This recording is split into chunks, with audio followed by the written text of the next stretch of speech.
ایک دفعہ کسی ملک کا بادشاہ سیر کرتے ہوئے اپنے ساتھیوں سے بچھڑ کر راستہ بھول گیا۔ چلتے چلتے اسے ایک جھونپڑی دکھائی دی۔ جب وہ اس کے نزدیک پہنچا تو معلوم ہوا کہ یہاں ایک کسان رہتا ہے۔ بادشاہ اس جھونپڑی میں داخل ہوا۔ کسان بادشاہ کو اپنی جھونپڑی میں دیکھ کر بڑا حیران ہوا۔ بادشاہ نے اسے بتایا کہ وہ راستہ بھول گیا ہے۔ کسان نے کہا، آپ بے فکر رہیں، یہاں آرام کریں، صبح تشریف لے جائیے گا۔ بادشاہ نے رات کسان کے گھر میں گزاری اور صبح اپنے محل کی طرف جانے کا ارادہ کیا۔ کسان نے بادشاہ کا سامان اس کی سواری پر رکھا اور بادشاہ وہاں سے روانہ ہو گیا۔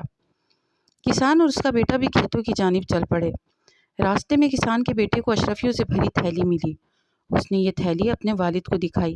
کسان نے اپنے بیٹے سے کہا کہ غالباً یہ تھیلی بادشاہ کے سامان سے گر گئی ہے۔ کسان نے جب اس تھیلی کو کھول کر دیکھا تو اس میں بہت سی اشرفیاں تھیں۔ اس نے اپنے بیٹے سے کہا، یہ تمام اشرفیاں بادشاہ کی امانت ہیں۔ جب کبھی بادشاہ کا اس طرف سے گزر ہوگا تو ہم اسے واپس لوٹا دیں گے۔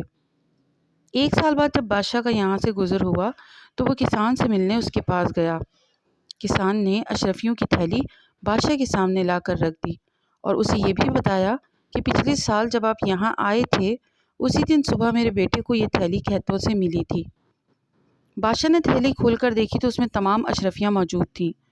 بادشاہ کسان کی دیانتداری پر بڑا خوش ہوا اور اس نے یہ اشرفیاں جو کی توں کسان کے حوالے کر دیں اور کہا، یہ تمہاری دیانتداری کا انعام ہے۔ سچ ہے، دیانتداری انسان کو سر بلند کرتی ہے۔